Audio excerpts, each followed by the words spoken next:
Quiero que conversemos hoy día acerca de la justificación por la fe. La justificación por la fe es una de las doctrinas baluarte de la reforma religiosa del siglo XVI.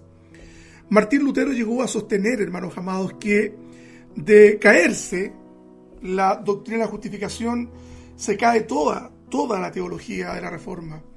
Por lo tanto, hermanos amados, conocerla, entenderla y poder transmitir esta importante doctrina, sin duda que para mí, por lo menos, hermanos, constituye una responsabilidad inmediata para todos los creyentes. Es la doctrina de la justificación por la fe la que nos distingue de los católicos romanos. La doctrina de la justificación es el gran aporte de Martín Lutero, que sin duda él recibe de la palabra del Señor este tremendo mensaje que cambió la historia de la Iglesia en estos últimos 500 años. El año 2017 se cumplieron 500 años de la reforma religiosa del siglo XVI. Y el gran aporte de Lutero fue precisamente el sacar a reducir esta doctrina paulina, porque es una doctrina bíblica, no es una doctrina evangélica. Es decir, no la creamos los evangélicos. Es más bien, o constituye más bien, un elemento central de la teología cristiana. Por lo tanto, hermanos amados, es su responsabilidad y mi responsabilidad conocerla. Yo hago a veces a modo de crítica, y lo digo por favor sin el ánimo de ofender a nadie, una crítica constructiva, que muchos creyentes no conocen la doctrina de la justificación.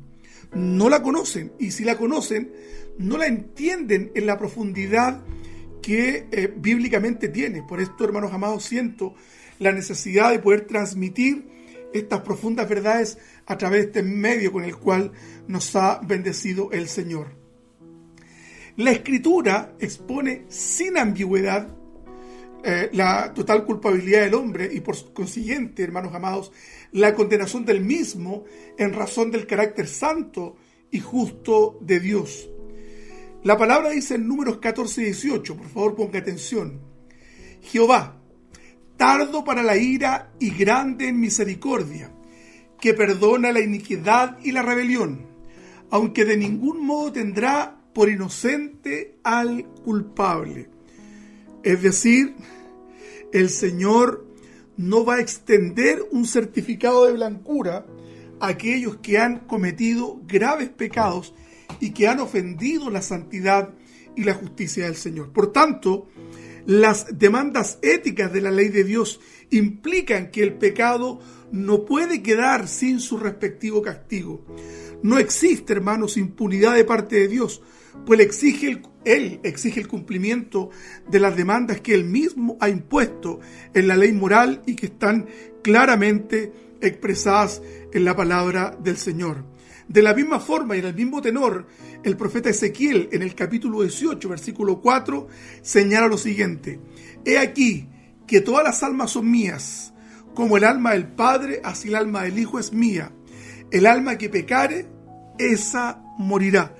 Tenemos entonces dos elementos del Antiguo Testamento donde claramente está expresando que el Señor, en razón de su carácter justo y santo, no va a dar por inocente al culpable. Es decir, nadie quedará impune delante del Señor. Nadie quedará impune delante del Señor. Así que aquellos que creen que pueden burlar a Dios están total y absolutamente equivocados. La palabra también lo establece en el libro de Gálatas. No se engañen, Dios no puede ser burlado. Y lanza el apóstol Pablo, inspirado por el Espíritu Santo, una ley que hasta en el sentido más coloquial se conoce en el mundo. Dice que el que siembra para la carne, de la carne segará corrupción. Quizás no muy entendido en el contexto de la versión Reina Valera. Es decir, concretamente, aquel que siembra mal va a cosechar mal. El que siembra pecado va a cosechar también el castigo de este pecado. Por lo tanto, hermanos amados, la Escritura claramente expresa: el Señor ha perdido el tiempo en la cruz. ¿Me explico? Ha perdido el tiempo en la cruz. Por lo tanto, hermanos amados, es necesario que nosotros también expliquemos la profundidad de esta doctrina a otros que no son capaces de entenderla o que no han podido comprenderla, o que en sus iglesias no se les ha enseñado en la profundidad necesaria respecto a una doctrina tan vital. ¿Por qué Martín Lutero hace este gran aporte? Martín Lutero es un monje de la Orden de los Agustinos, un hombre que vivió, hermanos, en permanente penitencia, un hombre que vivió permanentemente acusado por su conciencia. Martín Lutero es el hombre en transición entre el medioevo y la modernidad, es decir, un hombre en tensión respecto de lo que la religión acusaba su conciencia permanente y respecto también de la libertad que posteriormente la modernidad otorga al hombre y a su conciencia, porque el hombre de la modernidad comienza a prescindir de Dios. Básicamente no nos vamos a meter mucho al respecto.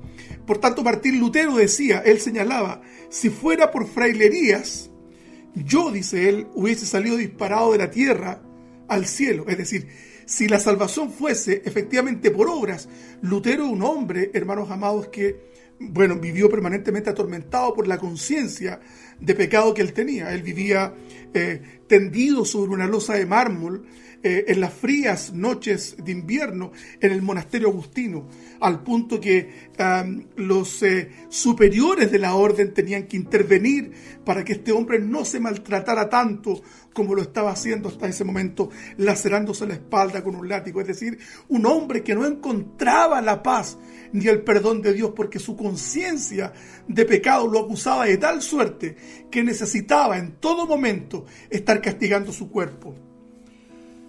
¿Entiende ahora por qué Martín Lutero experimentó una total y radical libertad producto de esta doctrina? Hermanos amados, el pecado es el gran enemigo de Dios, pero como la pregunta que se plantea también Job, ¿cómo se justificará el hombre delante de Dios? Quiero por favor que lea, y aquí los hermanos que me están escuchando pueden o no estar de acuerdo conmigo respecto de esta vital doctrina. Desde mi perspectiva y desde la teología que yo sostengo, nosotros creemos que las habilidades espirituales del hombre, producto de la caída, quedaron total y absolutamente cegadas.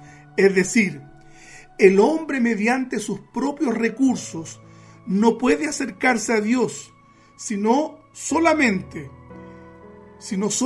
cuando Dios permita que éste se acerque a él. Es decir, en concreto, no es el hombre que busca a Dios, sino es Dios quien busca al hombre.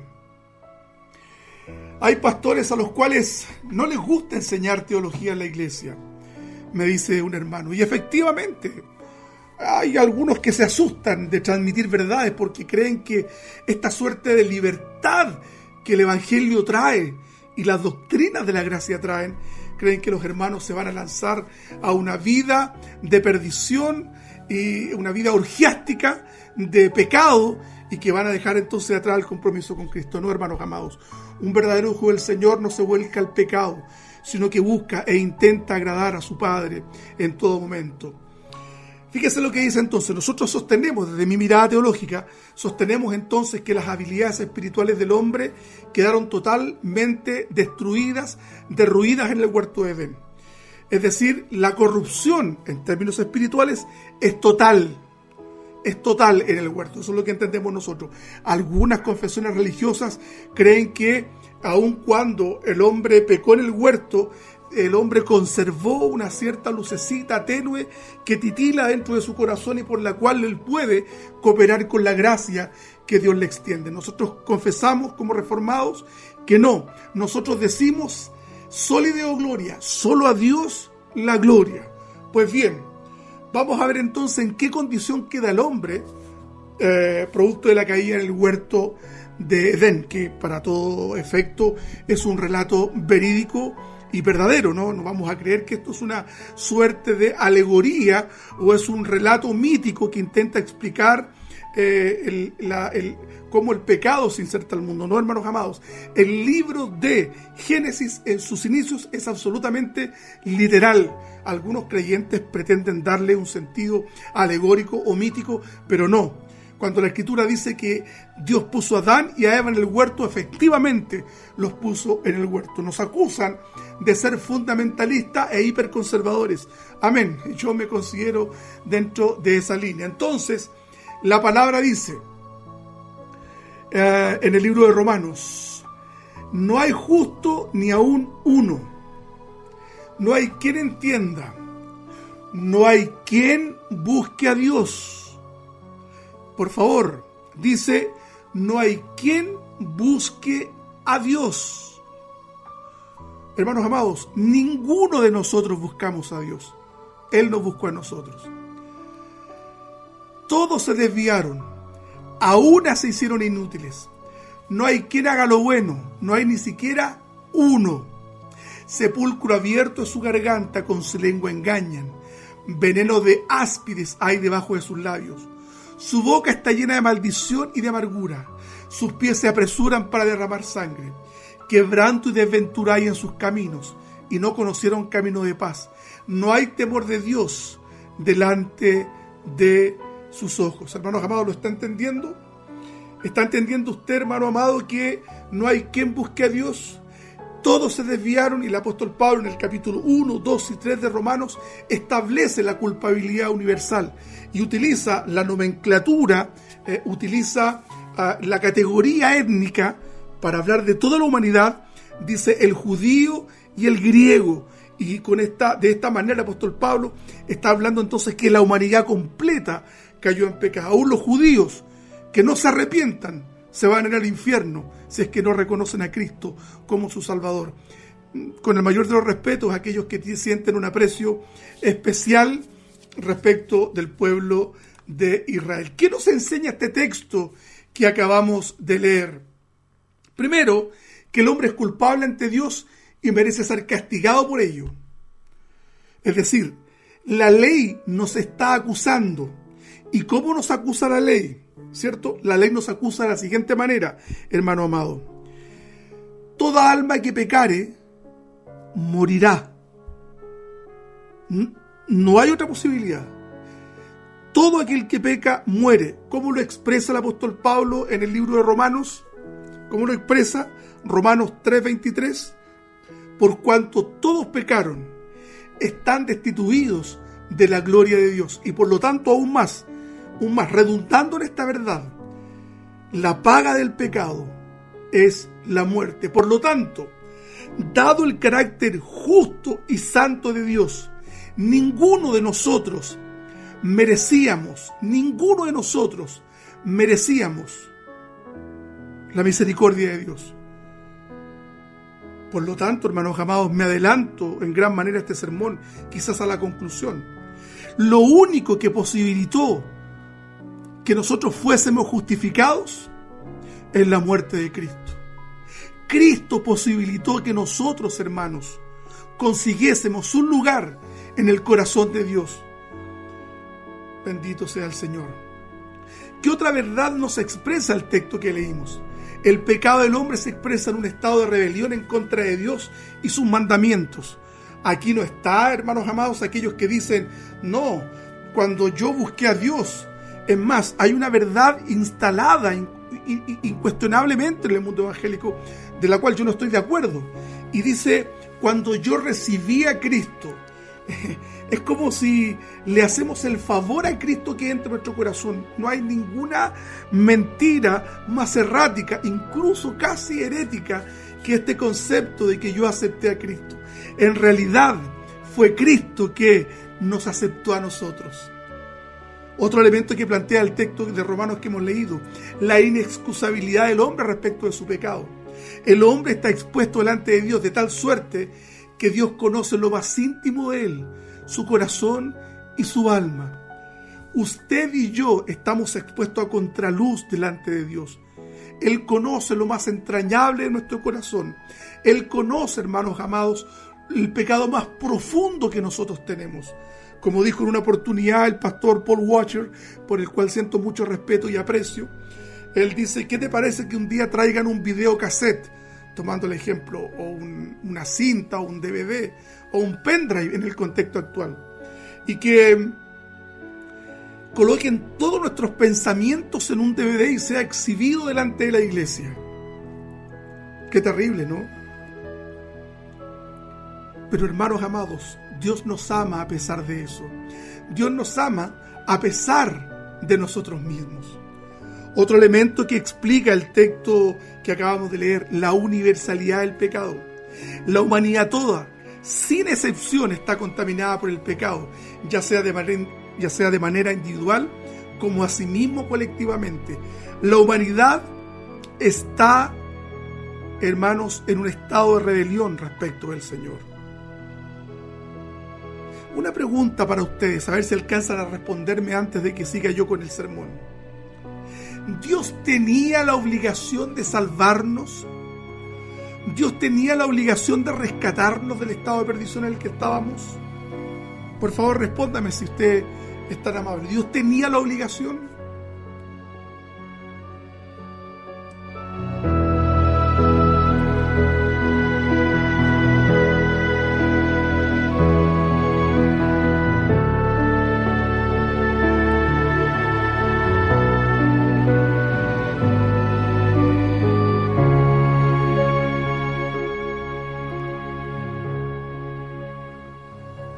Amén, hermana Emma. Ninguna posibilidad. ¿Cuál fue el móvil de Dios para enviar a su Hijo? El amor. El amor. Nada más que el amor. ¿Cómo definimos la justificación? ¿Cómo definimos la justificación? Amén, hermana Marcela. La justificación, dice el ministro bautista y teólogo A. H. Strong, dice, por favor, entienda lo que voy a leer. Dice, o ponga atención, disculpe usted, no dude sus capacidades comprensivas, no. Escuche, dice. La justificación es el acto judicial de Dios, por el que en virtud de la obra de Cristo, al que el pecador está unido por fe, Dios declara que el pecador ya no está expuesto a la pena que la ley sanciona, sino que lo restaura a su favor y amistad. Por tanto, la justificación consiste en declarar justo al pecador, imputándole Dios la justicia de Cristo. Ninguna obligación, también dice mi hermano Vladimir, ninguna obligación, dice mi hermano Fernando, ninguna obligación, dice mi hermana Patricia. Amén. Gracias por la participación. Solo su amor, dice Marcela. Solo su amor, dice Mónica. Amén, solo su amor. De la misma manera, el teólogo presbiteriano Louis Berkhoff señala, fíjese, entre un teólogo bautista y un teólogo presbiteriano hay una conciliación de conceptos. Dice Berkhoff, la justificación es un acto judicial, de la misma manera lo dice Strong, de Dios, en el cual Él declara sobre la justicia de Jesucristo que todas las demandas de la ley están satisfechas con respecto al pecador. Hermanos amados, miren qué preciosa doctrina. Es decir, toda nuestra culpa fue puesta delante de Cristo y en su cruz. Usted y yo, aún ahora, somos pecadores que requerimos cada día de la gracia del Señor. Hacemos un resumen entonces del concepto de Strong respecto de la justificación. Es un acto judicial. Primero, es un acto judicial. ¿Por qué? Porque la demanda de la ley es la muerte del pecador. ¿Se va entendiendo, hermanos amados? Y lo segundo es declarar justo al pecador. Ojo, no lo hace justo, lo declara justo, que es distinto. El Señor no nos hace justos, sino que nos declara, nos imputa la justicia de Cristo. Pone a nuestra cuenta algo que nosotros no teníamos. Es una muestra de amor increíble, hermanos amados. Por lo tanto Strong como Berkov señalan en un lenguaje teológico que el creyente ha sido total y absolutamente perdonado. Esto de manera instantánea. Por lo tanto, el castigo del pecado nuestro ha sido remitido a Cristo, quien toma nuestro lugar en la condena de muerte que por justicia nos correspondía a nosotros. ¿Entiende la profundidad de esta doctrina, hermanos amados? ¿Entiende la profundidad de esta doctrina? Es decir, nosotros debíamos haber muerto. Y Cristo, hermanos amados, llevó nuestro pecado en la cruz. Y Él fue el Cordero. Él fue el Cordero que fue prometido en el monte Moriah, cuando Abraham le dijo a su hijo,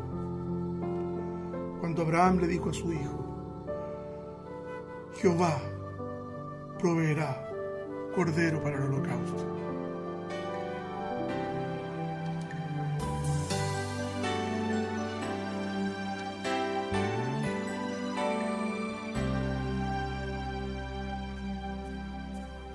Jesucristo es el motivo de mi canción. Otra razón yo no tengo que cantar. La melodía es Él, toda mi vida está en Él. Jesucristo es el motivo de mi canción.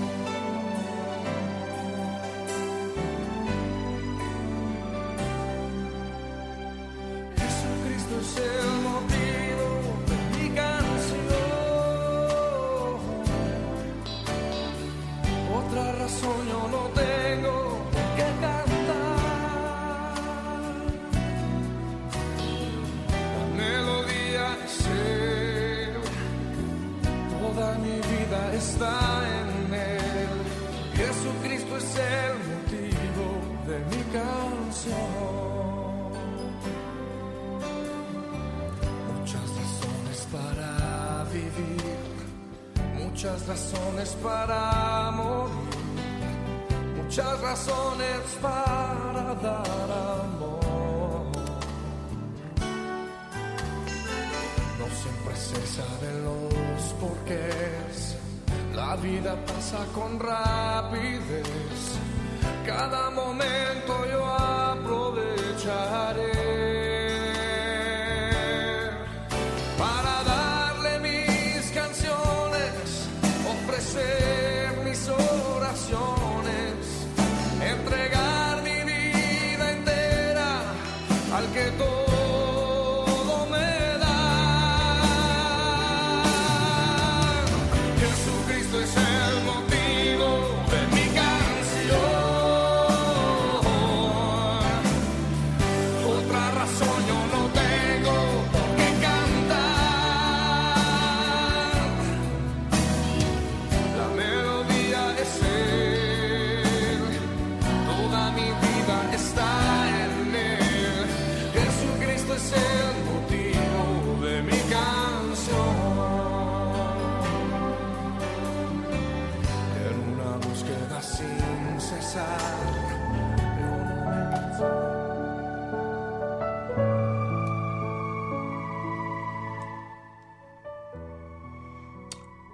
Amén. Nos declara, no es que nos haga. Romanos, capítulo 5, del 10 al 11, señala lo siguiente. Porque si, siendo enemigos, fuimos reconciliados con Dios por la muerte de su Hijo, mucho más estando reconciliados, seremos salvos por su vida. Y no solo esto, sino que también nos gloriamos en Dios, por el Señor nuestro Jesucristo, por quien hemos recibido ahora la reconciliación. Romanos 6:23 señala entonces categóricamente, sin ambigüedades, porque la paga del pecado es muerte, mas la dádiva de Dios es vida eterna en Cristo Jesús, Señor nuestro. Hermanos amados, usted ni yo merecíamos nada más que el castigo eterno de Dios. Por lo tanto, hermano Hugo Boutot nos declara, no es que nos haga. Ahora, después de la justificación se tiene que estudiar la santificación y la regeneración. La teología tiene que abordar estas temáticas necesariamente respecto de cómo obra la gracia en el corazón de los hombres. ¿Puede usted distinguir entre santificación y justificación? ¿Qué diferencia hay entre la justificación y la regeneración? Le planteo estas preguntas porque son elementos básicos del Evangelio, que un cristiano promedio que lidere cualquier tipo de actividad dentro de la iglesia tiene que conocer las respuestas, tiene que saber explicarlo. Amén. Ahora una pregunta, a ver si están atentos, hermanos amados, están atentos a ver quién responde mientras sigo con este sermón, que lo vamos a tener que dividir en dos partes porque el tiempo ya nos está alcanzando. Una pregunta. Una vez que Dios nos haya justificado, ¿puede privarnos, quitarnos el beneficio de la justificación? Simplifico la pregunta. Una vez Dios, habiéndonos justificado, ¿puede dejarnos sin el beneficio de la justificación?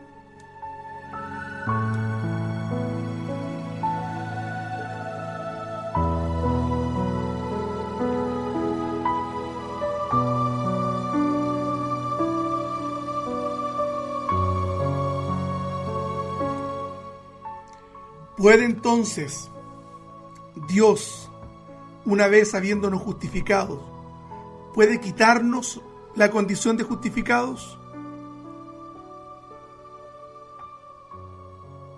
Muy bien, muy bien. Estoy grato en las respuestas. Esta es una clase online. Hermano Vladimir está escribiendo. La hermana Marcela dice, somos declarados santos cuando somos apartados para Dios. La santificación es el proceso hasta que Dios nos llame a su presencia.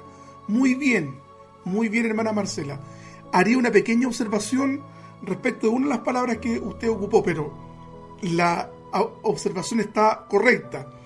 Lo que pasa es que en la teología hay que ser lo más preciso posible. Amén. Algunos nos responden. Hermano Vladimir dice, somos justificados solo una vez. Bien, hermano Vladimir. ¿Quién más responde? Emita, no. Es decir, no nos puede quitar la condición de justificados. Mónica dice, no. Muy bien. Ahora quiero que los hermanos que me están escuchando, a ver si logran entender también la reflexión hacia dónde voy. Si la justificación es el acto por el cual Dios nos declara justos, imputándonos la justicia de Cristo en la cruz, y la justificación nos quita la culpa, por lo tanto nos hace aptos para recibir la salvación. Pregunta para ustedes. Si Dios nos ha justificado y con la justificación nos da la garantía de la salvación, ¿podemos entonces perder nuestra salvación? ¿Qué responden ustedes? Voy a dejar, no importa que no alcancemos a terminar este estudio hoy día, pero quiero, por favor, si pueden responderme. ¿Puede entonces, si Dios, habiéndonos justificado y habiéndonos otorgado la salvación, puede quitarnos la justificación y por tanto podemos perder nuestra salvación? Muy bien, dice mi hermano. Amén. Esa fue de enseñanza mía, hermano Fernando. Dios perdonó los pecados del pasado, del presente y del futuro. No, dice mi hermana Emma. Yo sé que estoy sacando al profesor que llevo dentro. Dice mi hermano Vladimir. Hay dos corrientes teológicas respecto de esto. Muy bien. Pero fíjese que yo estoy, hermano Vladimir, mencionando una doctrina que es común a todos los evangélicos, que es la doctrina de la justificación. Entonces, la pregunta es, si Dios no puede quitarnos la condición de justos, por defecto tampoco puede quitarnos la bendición de la salvación. Amén. Leo lo que escriben mis hermanos de la iglesia. Gracias, Emita. Amén, me dice Emma. Bueno, hermanos amados, Dios no nos puede privar de la salvación. Porque una vez habiéndonos declarado justos, nos declara justos eternamente. Por lo tanto, Dios no borra con el codo lo que escribe con la mano.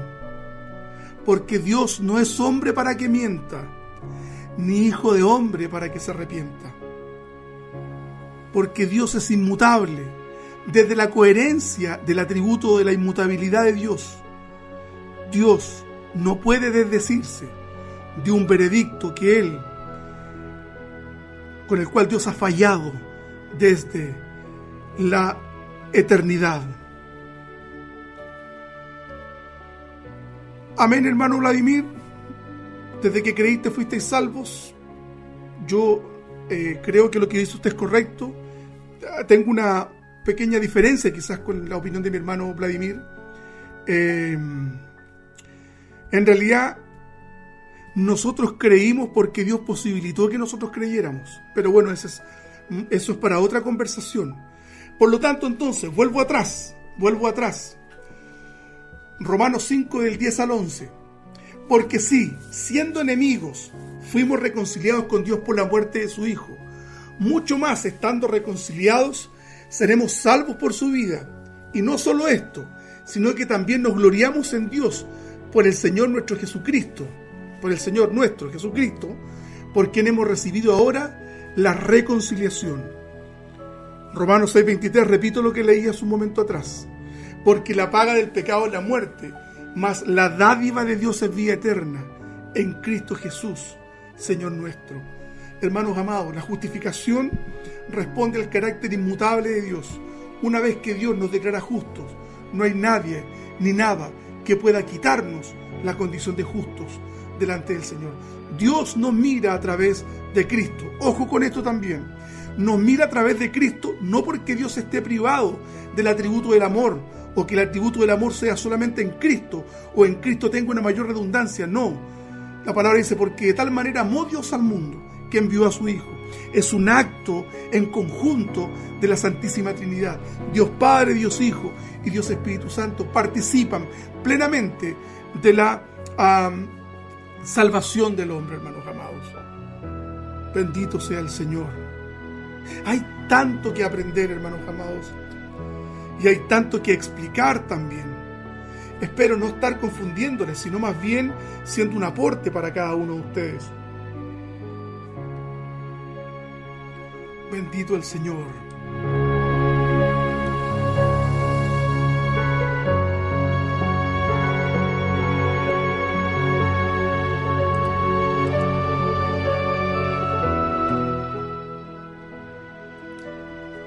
¿Qué dicen las confesiones de fe? Las confesiones de fe son declaraciones de fe, valga la redundancia, que se desarrollan a lo largo de la historia de la Iglesia Evangélica. Y hay una que particularmente a mí siento mucho aprecio, que es la Confesión de Fe de Westminster, de la Iglesia Presbiteriana, que fue redactada en el año 1643 por los puritanos ingleses. Y refiriéndose a la Confesión de Fe de Westminster, que es una confesión de fe de las iglesias protestantes del mundo calvinista, señala lo siguiente, a ver si usted está de acuerdo. Estamos hablando del siglo XVII. La justificación es un acto de Dios de libre gracia hacia los pecadores, en el cual Él, es decir, Dios, perdona todos sus pecados, acepta y considera justas a sus personas delante de sus ojos. Escuche bien, no por alguna cosa producida en ellos o hecha por ellos, sino solamente por la perfecta obediencia y la completa satisfacción respecto del pago o la reparación de Cristo imputada por Dios a ellos y recibidas solo por la fe. Fíjese que esto es posterior a la reforma religiosa del siglo XVI. Estamos hablando del siglo XVII. Más de 100 años después, se reafirma este principio de la justificación por la fe.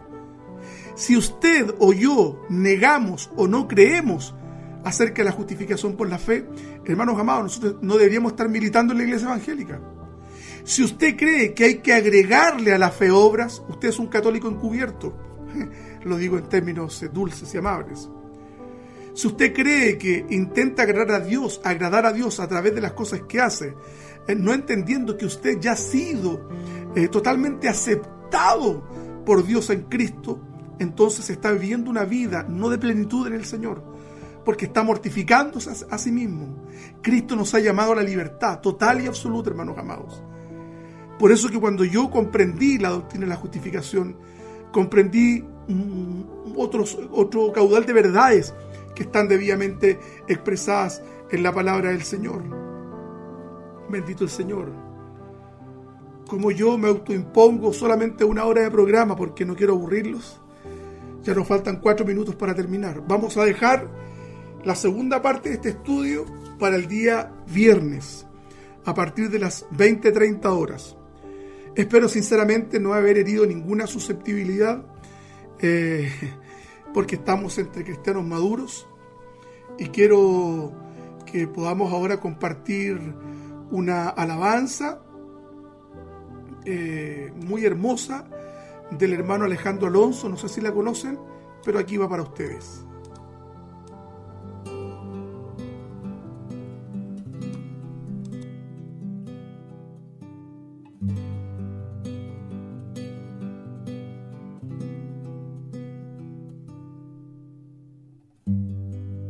Tu santidad me envuelve, tu santidad me envuelve, tu hermosura, oh Dios,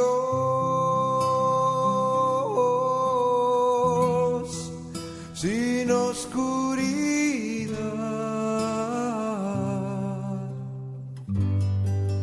Tu santidad me envuelve, tu santidad me envuelve, tu santidad me envuelve, tu santidad me envuelve, tu hermosura, oh Dios,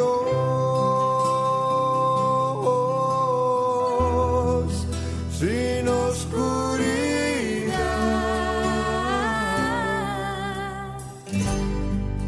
Y santo eres, Señor,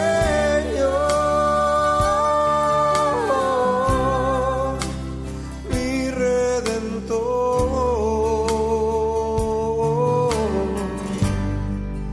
Y santo eres, Señor, mi Salvador. Gracias al Señor por este tiempo de estudio bíblico que hemos tenido, hermanos amados. Lo vamos a concluir el día viernes, así que queda cordialmente invitado. Estoy preparando también un estudio sobre escatología básica para que podamos comprender los eventos del futuro, de la mirada bíblica. Y la idea es que usted participe con nosotros en esta hermosa misión que tenemos de predicar la palabra. Tu santidad me envuelve, tu santidad me envuelve, tu hermosura, oh Dios. Me despido de todos ustedes, le doy gracias a todos los hermanos que se han conectado. Saludo a la hermana Natacha, al hermano Pochito, que nos están escuchando desde la Comuna de la Reina, y saludos a todos los que amablemente se han conectado con esta emisora. Así que damos gracias al Señor por este tiempo de bendición que hemos tenido, por lo menos para mí. Espero también que ustedes hayan no solo disfrutado este programa, sino también hayan aprendido qué es la intención que tiene. Dios les bendiga mucho. Nos reunimos de nuevamente el viernes. Saludo al hermano Francisco Pancho Chelo. Dios te bendiga, hermano querido. Y santo eres, Señor, mi Redentor. Y santo eres, Señor, mi Salvador.